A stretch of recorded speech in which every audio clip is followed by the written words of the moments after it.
Hey guys, so in today's tutorial I'm going to show you the products I use to create this milk bath.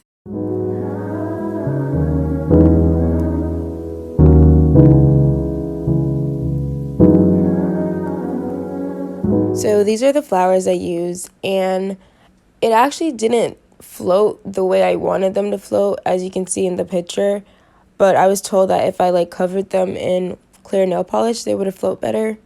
But yeah, these are what I used, and they're mostly from the dollar store.